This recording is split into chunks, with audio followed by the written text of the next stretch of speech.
তবে ছাত্ররা যেটা একটা দল করলো, দলটা ঠিক মতো ফ্লারিশ করলো না। উনি সেনাবাহিনী এবং সরকারের মধ্যে একটা গ্যাপ সৃষ্টি করলেন উনার কাজকর্মে, যেটা বোঝা গেল। উত্তরবঙ্গের 16টা জেলা থেকে একজন অ্যাডভাইজার নাই।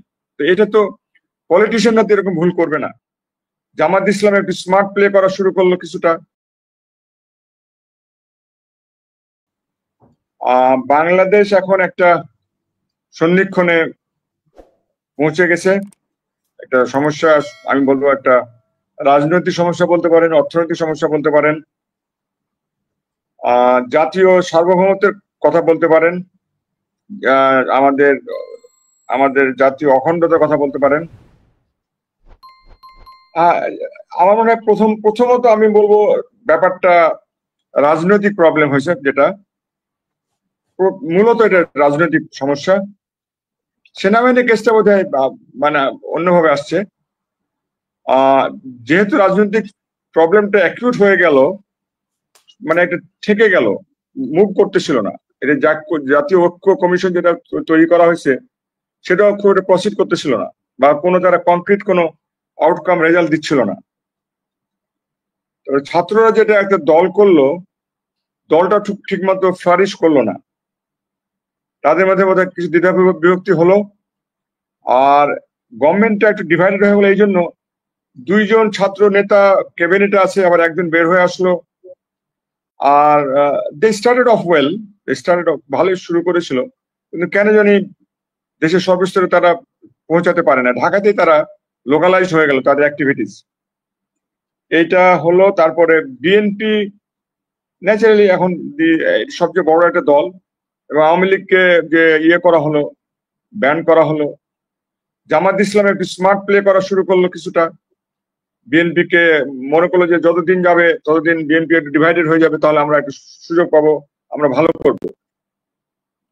তো এই রাজনৈতিক ঘোলাটে পরিস্থিতির মধ্যে আমাদের সেনাবাহিনী প্রধান কিন্তু যখন 5 তারিখে উনি রাষ্ট্রের দায়িত্ব নিলেন, ছোটুসে ওই উদ্দেশ্যে যে একটা সুন্দর একটা সরকার গঠন করবেন।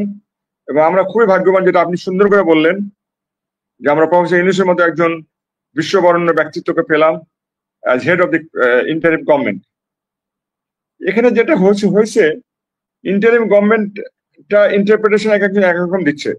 কেউ বলতেছে সুপ্রিম কোর্ট আমাদেরকে বলেছিল you will perform executive powers only. তো বাট যতই বলেন, এবং ওই প্রেস সেক্রেটারি বলতে চাচ্ছিল যে তাদের ম্যান্ডেট ইজ আনলিমিটেড, আমি এটা তো এগ্রি করি না। এই সমস্ত মিলে প্লাস উনি যে ক্যাবিনেটটা ফর্ম করেছেন, এখানে বেশ কিছু দুর্বল লোক রয়ে গেছে এবং এটা লোকালাইজ হয়ে গেছে।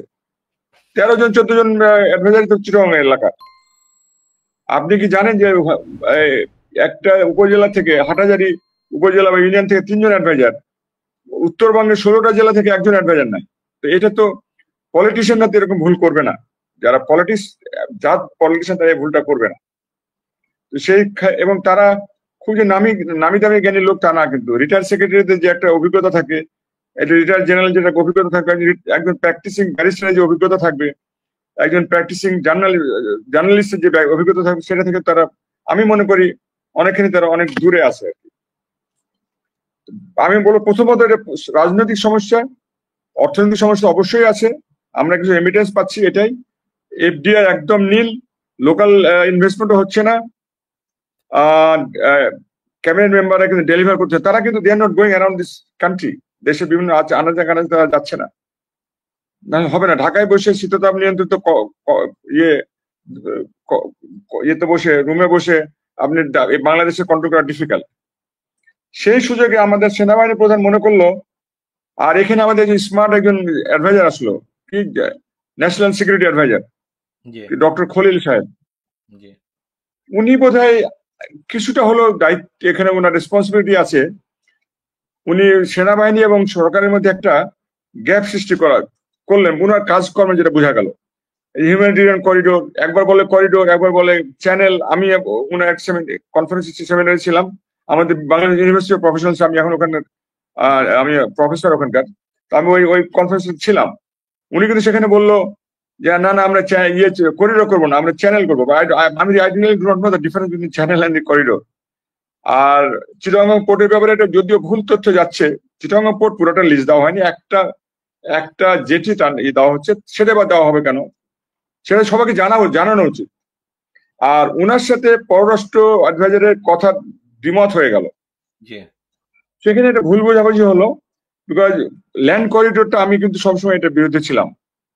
আরাকান একটা কঠিন জায়গা ওটা, এটা তো ইন্ডিপেন্ডেন্ট কান্ট্রি না, তো এটা ইউএন মেম্বার তো না, এটা কাজে এটার বিরুদ্ধে আমরা যে ল্যান্ড করিডোর করতে চাচ্ছিলাম, এটা কিন্তু সেন্ট্রাল গভর্নমেন্ট এটা অবজেকশন দিয়েছে অফিসিয়ালি বাংলাদেশ গভর্নমেন্টকে। অ্যান্ড আর এটা তো সিকিউরিটি কাউন্সিলে যাওয়া লাগবে, অনেক সমস্যা আছে তো এখানে। আর আমরা সেটা এসে ঝামেলা আমরা যাবো কেন? এখানে চীন আছে, এখানে রাশিয়া আছে, এখানে সেন্ট্রাল গভর্নমেন্ট মায়ানমার আছে, এখানে আরাকান আর্মি আছে, এখানে ইন্ডিয়া আছে, আমেরিকা চলে আসবে, বাংলাদেশ আমরা আছি।